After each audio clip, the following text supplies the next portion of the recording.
जी त अॼु शब क़दर जी रात आहे ऐं यकीनन शब क़दर जी रात सभई इबादत कंदा ऐं जीअं त अतीकुर रहमान साहब असांखे वेठा आहिनि उन्हनि सां कुझु सवाल कंदासीं ऐं इन खां अलावा अॼु जी ख़ासि इबादतुनि जे हवाले सां बि ॻाल्हाईंदासीं। पर पहिरियां त यानी कि क़दर जी माना छा आहे ऐं ख़ासि करे अॼु जी राति खे ई शब क़दर छो चयो वेंदो आहे?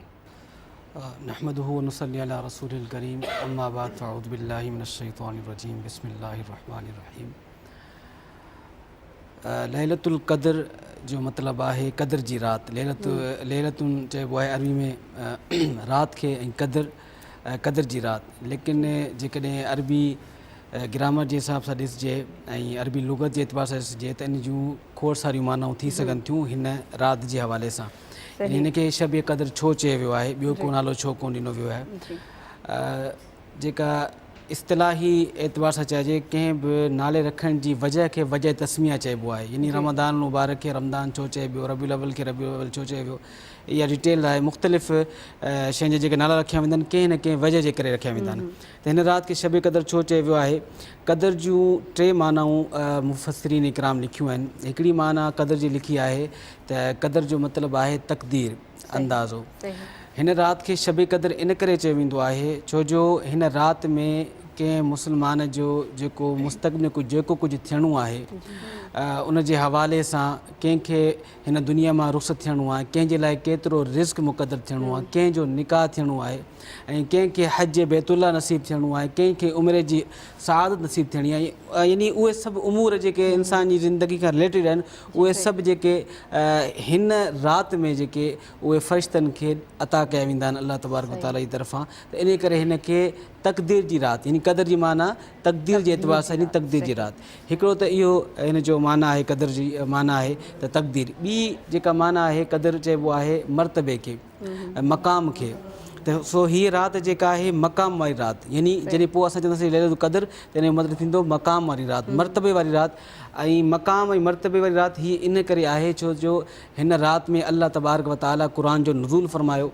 जीअं क़ुर मजीद में आहे इन्ना अंज़लनाहु फ़ी लैलतिल क़द्र, त असां जेको आहे क़ुर मजीद खे क़द्र जी राति में नाज़िल फ़रमायो। ऐं ॿी जॻह ते क़ुर मजीद में हिन राति जी फ़ज़ीलत जे मुतालिक़ आहे इन्ना अंज़लनाहु फ़ी लैलतिन मुबारकतिन, असां हिन मुबारक राति में हिन खे नाज़िल फ़रमायो।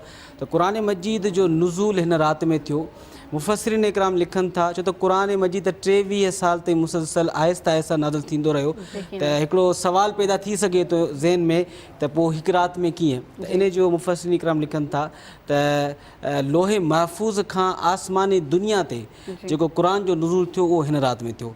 पोइ उतां आसमानी दुनिया खां पोइ जिब्रील अलैहिस्सलाम जे ज़रिए नबी करीम सल्लल्लाहु अलैहि वसल्लम ते जेको क़ुर मजीद 23 साल नाज़िल थींदो रहियो आहे उहो हालात जे एतबार सां नाज़िल थींदो रहियो आहे। त उहो मुख़्तलिफ़ 23 साल जे अर्से में रहियो आहे। लेकिन लोहे महफ़ूज़ खां आसमानी दुनिया ते जेको क़ुर मजीद नाज़िल थियो आहे उहो लैलतुल क़द्र में। इन जे करे हिन राति खे क़द्र ऐं मर्तबे वारी राति चयो वेंदो आहे। ऐं हिन राति में जेकी इबादत आहे उन जी फ़ज़ीलत वधीक आहे, त इन करे हिन खे लैलतुल क़द्र चयो। इहे ॿ वजहूं थियूं। टी वजह जेका मुफ़स्सिरीन इकराम लिखी आहे, क़द्र जी माना हूंदी आहे तंगी, ऐं यानी तंगी वारी राति। उहो कीअं एतबार सां? उहो हिन एतबार सां त हिन राति में दुनिया ते ज़मीन ते एतिरा अल्लाह तबारक व तआला जा मलाइका ऐं फ़रिश्ता नाज़िल थींदा आहिनि ऐं जो हीअ ज़मीन जेका आहे उहा तंग थी वेंदी आहे। एतिरा नाज़िल थियण जे करे ही ज़मीन तंग थी वेंदी आहे। त इन जे करे ही लैलतुल क़द्र खे यानी तंगी जी राति चयो वेंदो आहे। हज़रत जिब्रील अलैहिस्सलाम जो बि नुज़ूल थींदो आहे हिन राति में। इहो सॼो लैलतुल क़द्र जो जेको पूरो अहवाल आहे इहो सूरह क़द्र जेका आहे 3 पारे इन में आहे इन्ना अंज़लनाहु फ़ी लैलतिल क़द्र, इहो पूरो हिन में ज़िक्र आहे। त इहे टे मानाऊं थी सघनि थियूं यानी मर्तबे वारी राति ऐं तंगी वग़ैरह। त इहे हिन जे हवाले सां तव्हां जीअं चयो था शब क़द्र जी राति यानी कि तक़दीर बदिलजाए, यानी कि इहो त थियो इन जी माना तव्हां जेका ॿुधाई कि दुकास्तो जेके बि थियण वारा हूंदा आहिनि, छा उन ॾींहुं इन शइ जो बि फ़ैसिलो थींदो जेको गुज़िरियल टाइम जेको गुज़ारियो आहे असां, जेके असां गुनाह कया आहिनि या जेके असां सवाब कया आहिनि, त छा उन्हनि जो बि हिसाबु इन जे ॾींहुं थींदो आहे? यकीनन छो त पोइ जेका शब क़द्र गुज़री उन में असांजो इहो फ़ैसिलो थी चुको त छा थियणो छा न थियणो। हाणे जेका मुस्तक़बिल इन खां पोइ जेको असांजो यानी हिन राति खां पोइ जेको थींदो पोइ हिन में फ़ैसिलो थींदो। हिन ॻाल्हि खे कंटिन्यू कंदा